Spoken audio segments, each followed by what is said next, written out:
Welcome to Ordinary to Badass, episode number 324. In this episode, we are going to talk about 75 hard. And 75 hard, if you're hearing that and it makes you want to turn this off, stay with me here. 75 hard is about a workout program and a diet and so much more. But when you get to the crux of it, it's actually about mindset, which is why I loved it so much. So today, we're going to talk about, is 75 hard worth it? And kind of weigh some of the different things about the program or give you some different considerations. I was going to say weigh the pros and the cons, but I don't know. It's hard. It's hard, right? But we'll get to why it being actually, it says 75 hard. I feel like it's 75 extreme. And we'll get to why extreme is better than hard. So stay with me here. This episode is going to be fire. And I want to know. I can't wait to hear from you, to hear if you've done 75 hard, what you think of it, all the things. But before we get there, if you're loving this podcast, share it, share it, share it. Sure. You think I'm excited about it? Yeah. But share it with your friends, family, somebody who you think would find Ordinary to Badass useful, who could use a little badassery in their life or realize that they're a badass. Because I know you got those kind of friends. So share the episode with a friend. And with that, let's get to it. Let's get to the episode.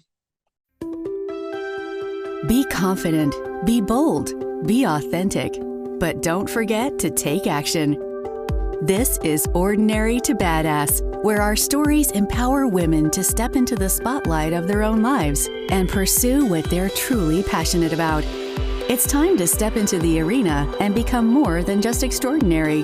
It's time to become a badass with your host, Marie Sonneman.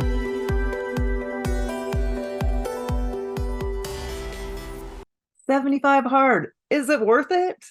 Clearly, I think that it's worth it, but I want to hit on a few different things with 75 hard that you might not have thought about that I don't think is talked about. And so I want to address that here. So 75 hard it first came into my world when I was at a growth day conference. There I was standing in a group of strangers that I didn't know. And he said, "Why don't you try 75 hard?"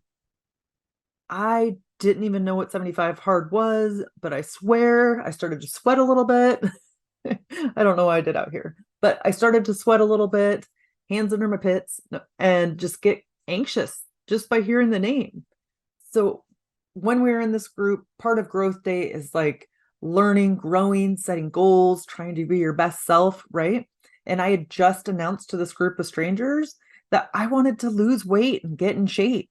And so somebody had said, "Why don't you do 75 hard?" And I was nervous before I even looked it up. At the time, I wrote it down and I was thinking, okay, I'll come back to it, you know. But when I looked at it, I was like, oh goodness, I can't do this. This is crazy. This is way too extreme. Like I can barely stick to a diet or a workout. How am I possibly going to do this? So I definitely started doubting myself, doubting that it was possible. And,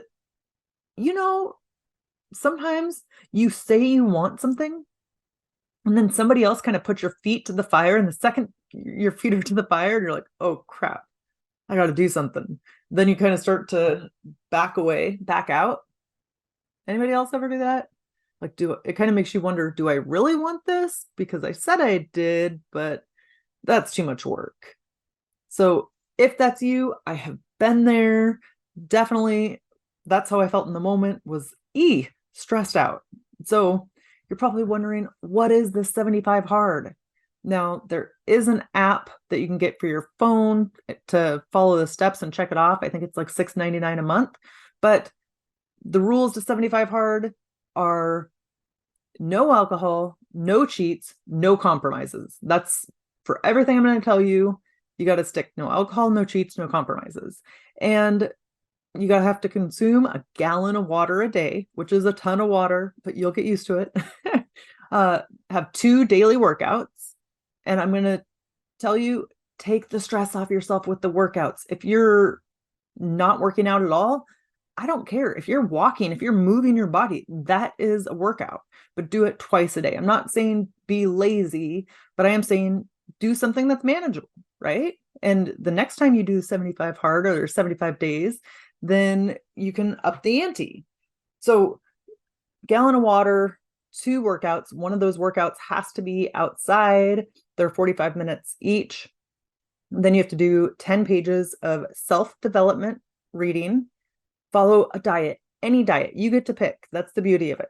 And then you also have to take a daily progress picture so that you can kind of see in the end, you could say, oh, this is where I started. This is where I finished.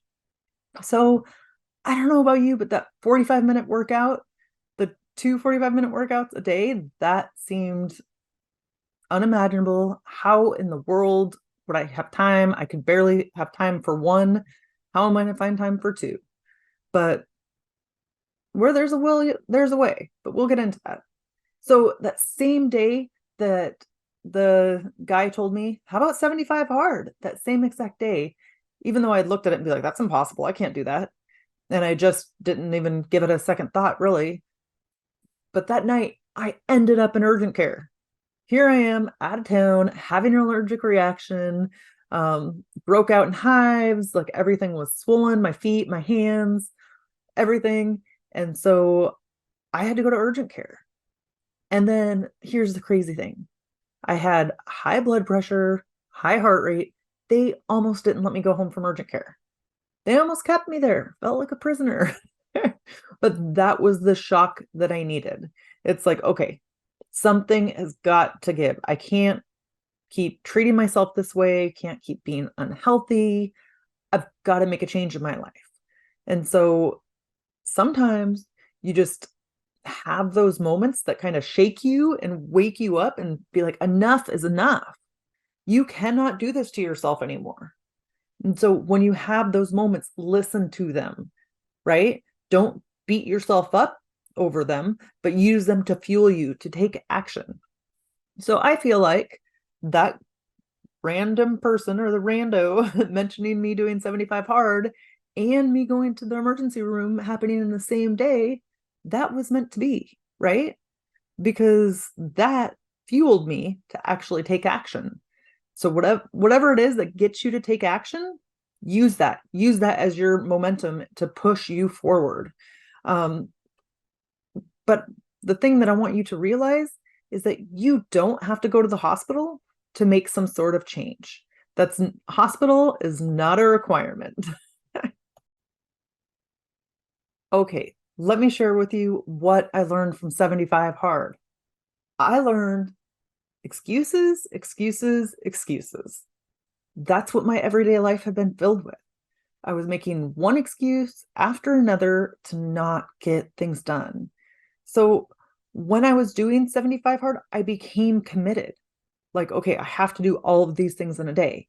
And so I was very intentional about making that happen. I was probably only a month or so in when I had to take a flight. I took a trip for work and I was a little bit nervous about it because how was I possibly going to find the time? And so the day of the flight to go to Maryland, there aren't great flights from Washington State to Maryland. It takes up a big chunk of your day. So I had to be at the airport at 3 a.m. and I wasn't going to land until 4 p.m., but I still had a 2-hour drive after that. And that's if everything went perfect, if everything went smoothly. So what was I going to do? Right? Well, guess what? I woke up at 1 a.m., had everything ready, and woke up at 1 a.m. and did a workout because I was like, this is not going to stop me. And so 1 a.m. I did a workout. And then the second one I did once I got there. And so I made it happen.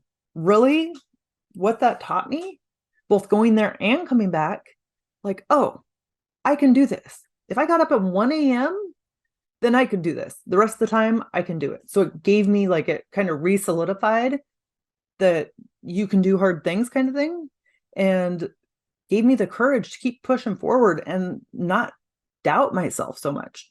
I don't know about you, but I've never gotten up at 1 a.m. to work out before, at least prior to that point, but I was committed. So once you have an intention, once you're committed to something, you will find a way to move past those excuses. And if that had been me another time, like before 75 hard, I would have made an excuse not to do one workout, let alone to get the second one in, right? So it kind of taught me like, oh, you have more time than you think you have. And also being intentional, having some commitment towards something, that's going to completely change the way you view things. So sometimes these hard things can teach us like, oh, we can do hard things. We can be more intentional and get things done. They help you push past and do the hard thing the next time. Or a day when you might have thought was hard in the past, then you saw that and you're like, oh, I got this. Okay. So don't underestimate that. Don't underestimate it. Another thing that really shocked me was that sometimes surprising things can come out of everyday, ordinary actions. I don't know about you, but I always think like the small things, what are they going to add up to? What are they going to do? Like I underestimate the power of the small everyday actions. And actually, I know Tiffany Babb was on the Ordinary to Badass podcast, and she was saying your day is won in the ordinary actions. We always think it has to be these huge steps, but it's actually the small steps that are amazing, the small steps that get us the big results.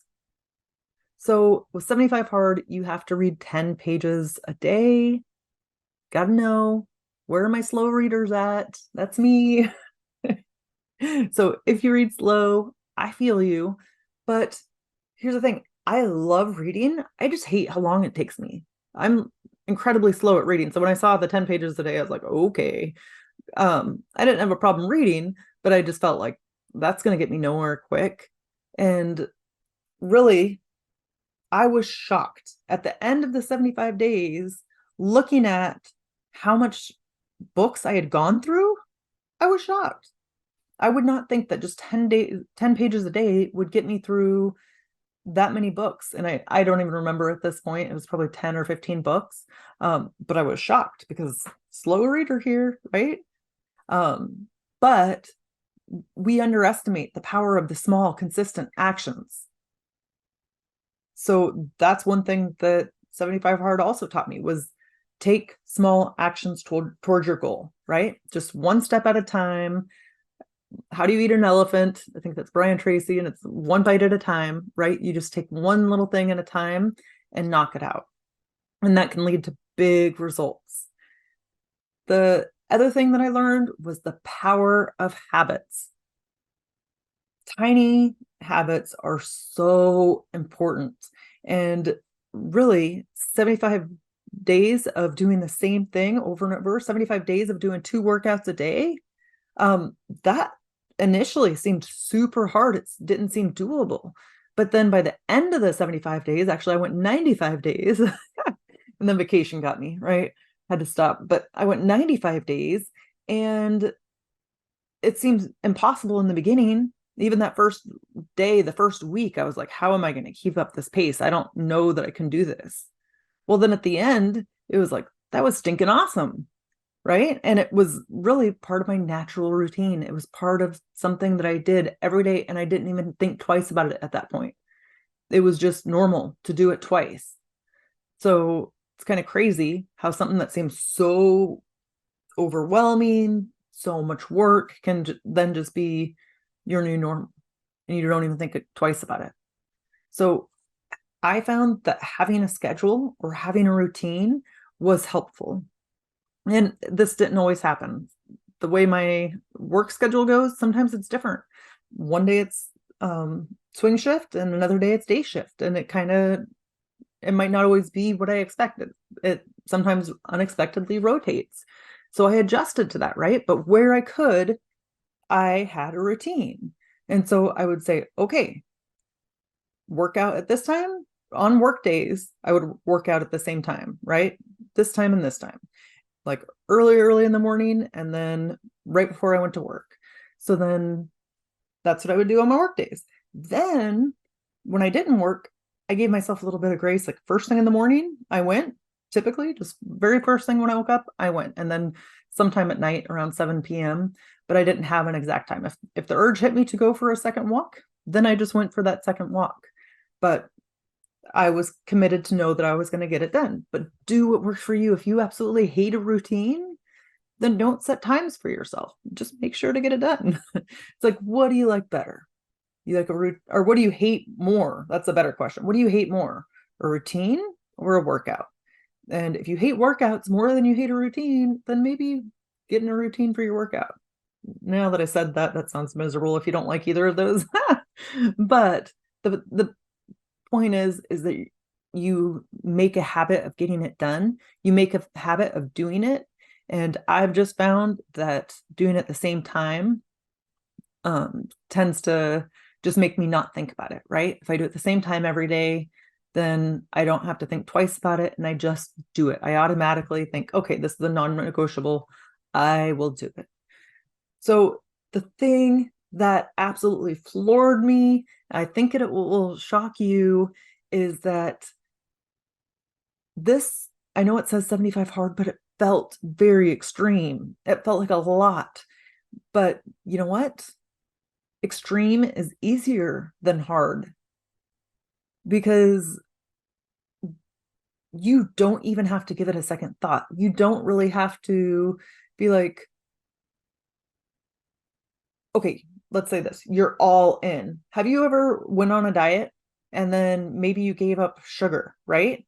And you gave up sugar, you're like 100% no sugar, doing this for a week, doing it for a month, or whatever it is. You don't have to sit there and try to ask yourself, should I have sugar today? Should I not have sugar today? If you're 100% all in and you're not going to have sugar, then you don't have to debate the question in your mind. There's no gray area therefore. There's no gray area. You just do it because you're like, okay, I've already made the decision. So it takes some of the mental, some of the cognitive stress off you, because you don't have to sit there and constantly think. So when you say, okay, I'm going all in, I'm going hard, I'm doing 2 workouts a day, gonna drink a gallon of water, do a diet, that seems crazy. But if you're gonna make it happen, you got to go all in. You got to go 100%.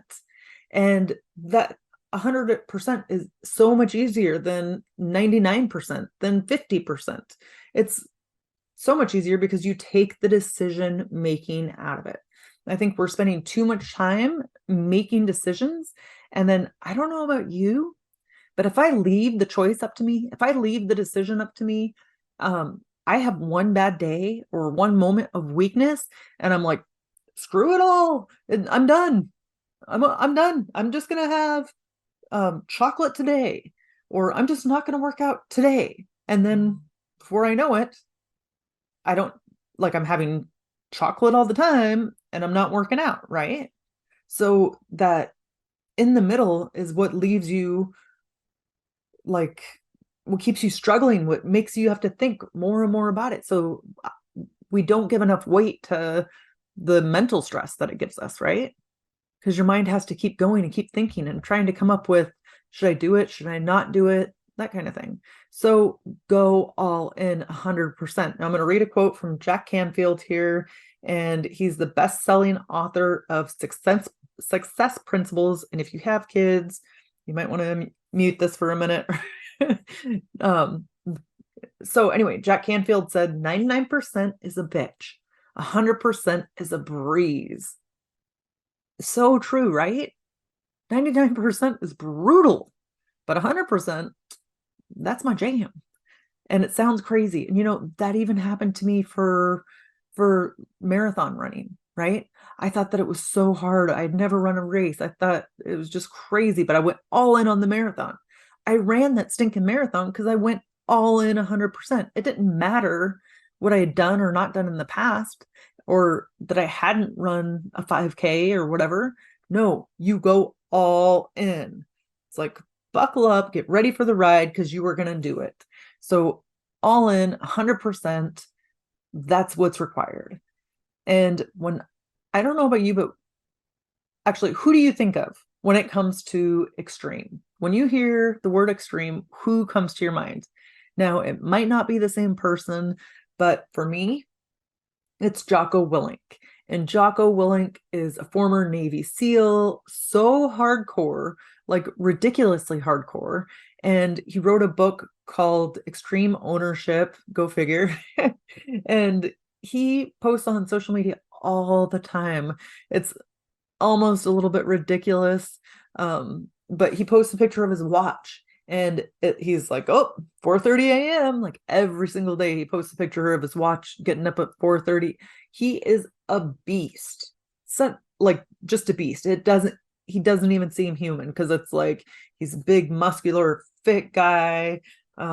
He's written all these books. He has a business. It's just, I don't know. What he does seems out of this world, doesn't seem possible. But you know what? I think it's because it's so extreme. And actually, he's probably making it easier on himself, because he's going so extreme. He's going all in on the things that he is doing. So it doesn't require the mental stress. It doesn't require for him to make a decision. He just goes all in. How can you start going all in? Maybe it's just for one thing. I think, although I'm saying go extreme, we don't have to go all extreme with everything, right? We don't have to be like Jocko Willink. And why am I forgetting the name of his podcast? I don't know. I can't think of the name of his podcast, but if you type in Jocko, it'll pop up. And it's a lot about like military type stuff and history, which I'll be honest, not a huge fan of, but like his podcast, yeah, I like it. So give it a listen, or just look him up on social media so you can get a good laugh when you see his watch every morning, 4:30 a.m., showing that he's up. But extreme is so much easier. It's so much easier than hard. It's so much easier than going 50% or being part in. So my challenge to you today, my friends, is to go extreme. Pick one thing and be extreme about it.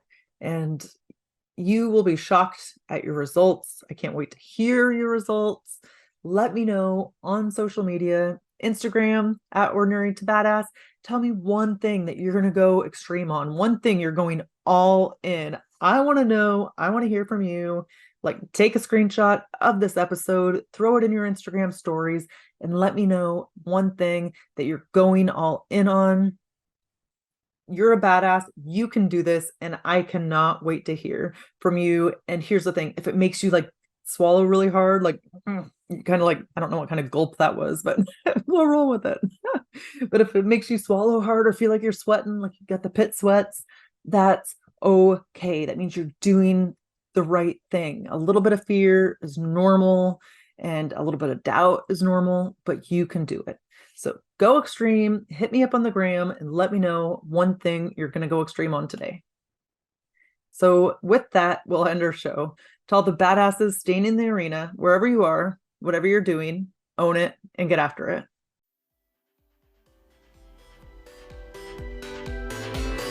Now that you've listened to this episode of Ordinary to Badass, we want to hear from you.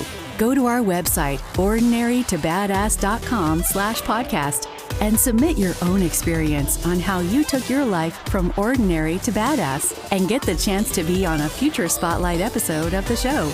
That's ordinarytobadass.com/podcast. While you're waiting for the next episode of the show, wipe off the sweat, dust off the dirt, and get back in the arena.